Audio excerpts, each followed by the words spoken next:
আল্লাহর রাসূল সাল্লাল্লাহু আলাইহি ওয়াসাল্লাম বলেন, আমার উম্মতের মধ্যে ৭৩ কাতার হবে।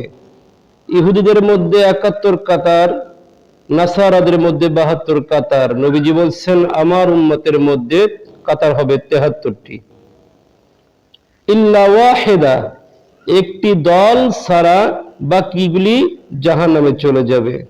তখন সম্মানিত সাহাবীগণ নবীজির কাছে জানতে চেয়েছেন, হে আল্লাহর রাসূল, সে সৌভাগ্য কারা?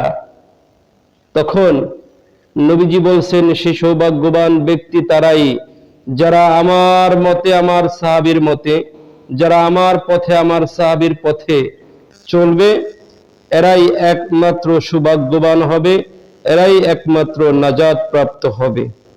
ইল্লা ওয়াহিদা, একটি দল ছাড়া বাকিগুলি জাহান্নামে যাবে।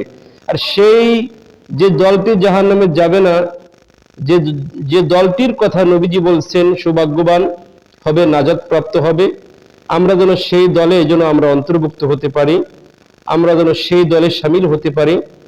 আল্লাহর রাসূল সাল্লাল্লাহু আলাইহি ওয়াসাল্লামের মতে, সাহাবীদের মতে, আল্লাহর রাসূল সাল্লাল্লাহু আলাইহি ওয়াসাল্লামের পথে, সাহাবীদের পথে যেন আমরা জীবন যাপন করতে পারি। যদি আমরা আল্লাহর রাসূল সাল্লাল্লাহু আলাইহি ওয়াসাল্লামের কথা অনুযায়ী যদি জীবন যাপন করতে পারি, অবশ্যই আমরা ৭৩ কাতার থেকে আমরা সেই সৌভাগ্যবান হতে পারবো, নাজাত প্রাপ্ত হতে পারবো।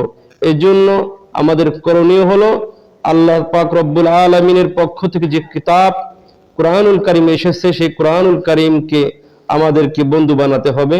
আল্লাহ রাসূল সাল্লাল্লাহু আলাইহি ওয়াসাল্লামের সোনালী হাদিসগুলি, যে হাদিসের কথা আল্লাহ রাসূল সাল্লাল্লাহু আলাইহি ওয়াসাল্লাম আমাদেরকে শুনিয়েছেন, মুসলিম জাতিকে উদ্দেশ্য করে যে কথাগুলি, যে আমলের কথাগুলি নবীজি বলেছেন, সেই আমলের উপরে আমাদেরকে চলতে হবে, আমল করতে হবে, যাতে করে আমরা যেন নাজাত প্রাপ্ত হতে পারি, সম্মানিত হতে পারি। আল্লাহ পাক রব্বুল আলামিন আমাদেরকে কবুল করুক, আমিন।